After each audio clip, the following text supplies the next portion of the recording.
পোনপ্ৰথমে নমস্কাৰ জনাইছোঁ।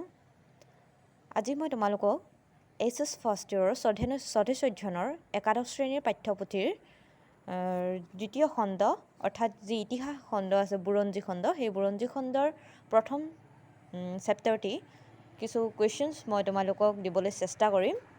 ইতিমধ্যে তোমালোকে কিতাপৰ ফ্ৰণ্ট পেজটো দেখি গম পাইছাই আৰু চেপ্টাৰটো মই এতিয়া উলিয়াই ল'ম। তাৰে যিকেইটা শ্বৰ্ট কুৱেশ্যন আছে মই তোমালোকক সেইকেইটা ছল্ভ কৰি দিবলৈ চেষ্টা কৰিম।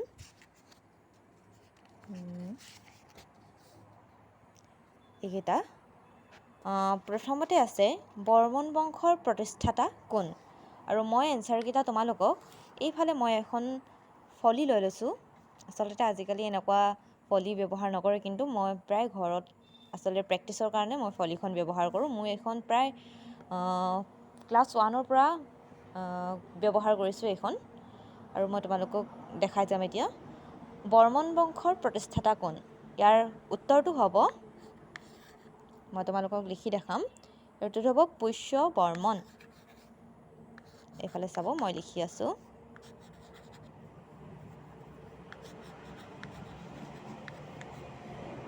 পুষ্য বৰ্মন। 2 নম্বৰ কুৱেশ্যনটো হৈছে বৰ্মন বংশীয় কোনজন ৰজা হৰ্ষবৰ্ধনৰ লগত মিত্ৰতা আছিল? ইয়াৰ উত্তৰটো হ'ব কুমাৰ ভাস্কৰ বৰ্মন।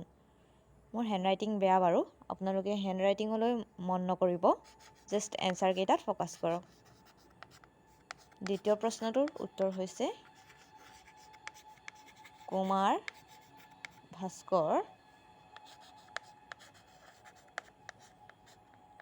ভাস্কৰ বৰ্মন। এইটো নিশ্চয় দেখিব পাৰিছে। তাৰপিছতে তৃতীয় প্ৰশ্নটো হৈছে হিউৱেনচাং কাৰ দিনত কামৰূপলৈ আহিছিল?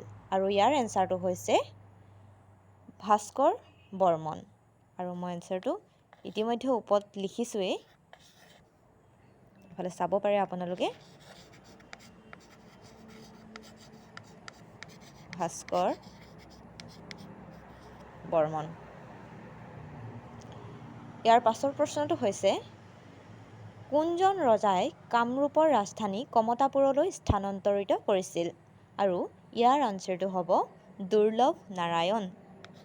এইফালে আপোনালোকে চাব, মই লিখি আছোঁ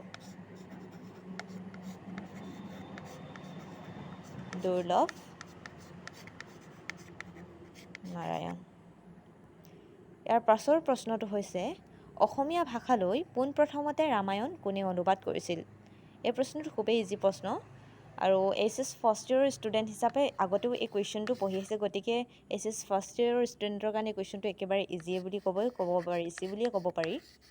ইয়াৰ এনচাৰটো হ'ব মাধৱ কন্দলী। এইফালে আপোনালোকে চাব পাৰে। স্পেলিং যদি কোনোবাই ধৰি স্পেলিং মিষ্টেকো হ'ব পাৰে, আপোনালোকে চাই ল'ব পাৰে।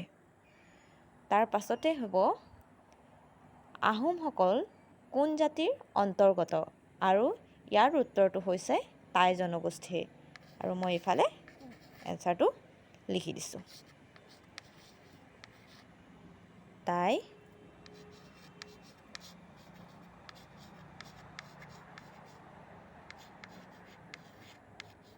জনগোষ্ঠী। এতিয়া আপোনালোকে আকৌ এবাৰ এনচাৰকেইটা ভালকৈ চাই ল'ব পাৰে। যিহেতু কেমেৰাটো খুব হিলিছে, আচলতে ভালকৈ হয়তো চাবলৈ অসুবিধা হ'ব পাৰে অলপ, আপোনালোকে এনচাৰটো চাই ল'ব পাৰে এনচাৰখিনি। আৰু কুৱেশ্যনছখিনি হৈছে এইখিনি। মই ফাৰ্ষ্টৰ শ্বৰ্ট কুৱেশ্যনছখিনি তোমালোকক আজি দিবলৈ চেষ্টা কৰিছোঁ, আৰু পাছৰ ভিডিঅ'লৈ মই তাৰ পাছৰ যিকেইটা কুৱেশ্যনছ আৰু কিতাপৰ মাজৰ কিছুমান কুৱেশ্যনছ যিবিলাক এক্সামত অহাৰ সম্ভাৱনা থাকে, তেনেকুৱা কুৱেশ্যনছবিলাক দিবলৈ চেষ্টা কৰিম। আজিলৈ ইমানতে সামৰিছোঁ। ধন্যবাদ।